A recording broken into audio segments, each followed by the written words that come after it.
are Group 3, and in this video we'll explore the question, does music affect concentration while studying? We all use the scientific method to investigate and to find out.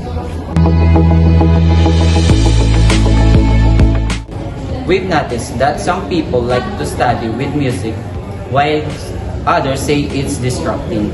So we become curious if music really helps or not.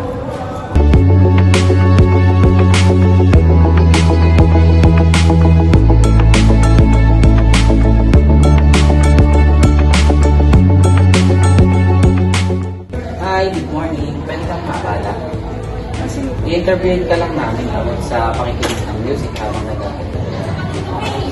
Nakakatulong ba ang pakikinig ng music habang nagre-review or nag-aaral? Yes. Nakakatulong ito sa aking pag-review dahil na-relax nito ang aking isip.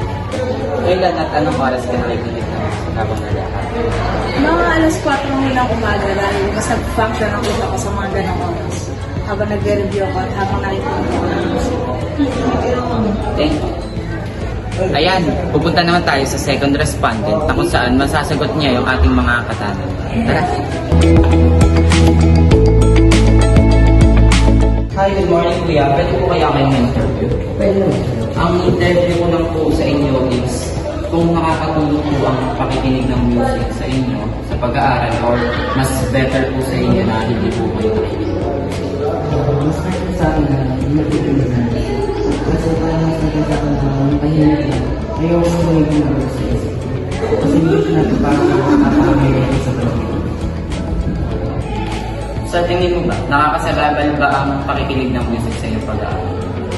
Oo, nakakasagaman siya sa akin kapag ako nag-aaral. Kasi hindi siya nakapasok nito. Parang gusto ko lang makinig kapag wala akong ginagawa. Okay. Ayan, kakatapos lang ng second respondents natin. So, pupunta naman tayo sa ikatlong respondents natin na kung saan itatanong din natin yung mga same na katanungan doon sa ito. Tara!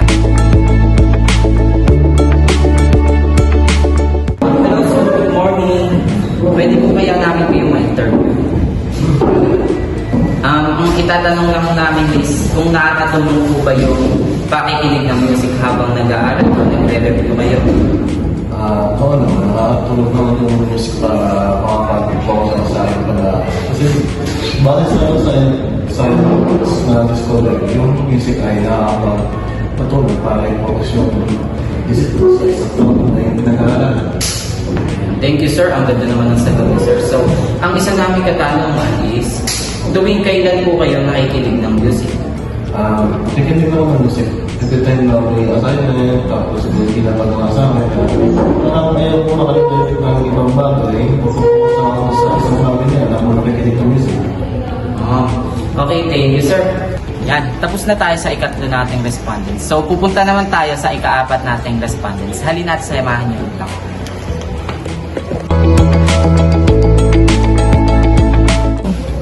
Hello sir, good morning. Kami po pala ay mag-i-interview sa inyo. Kung okay lang po sana, tatanungin po namin kayo patungkol sa pakikinig ng music. Kung nakakatulong po ba ito sa inyong pag-aaral. Okay lang po ba sa inyong interview namin kayo? Okay lang po. Yan, simulan na po natin ang interview. Ito po ang mga katanungan namin.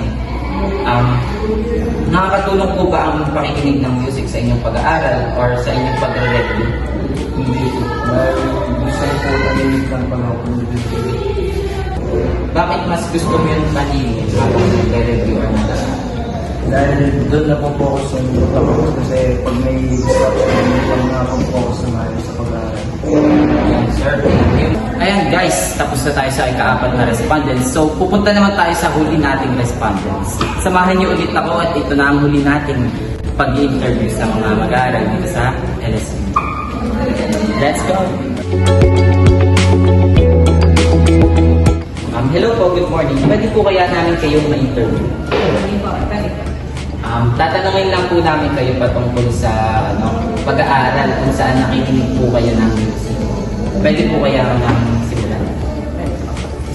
Ang tanong lang po namin is, nakakatulong po ba ang pakikinig ng music sa inyong pag-aaral or sa inyong pag-review? Yes. At bakit po? Kasi feeling ko mas makakapokus ako kung may naririnig ako ng ibang bagay, hindi lang nakapokus sa studies na kailangan mo. Thank you po. Pero yung second question po namin is, tuwing kailan po at anong oras kayo nandito ng music? Mas prefer ko is mga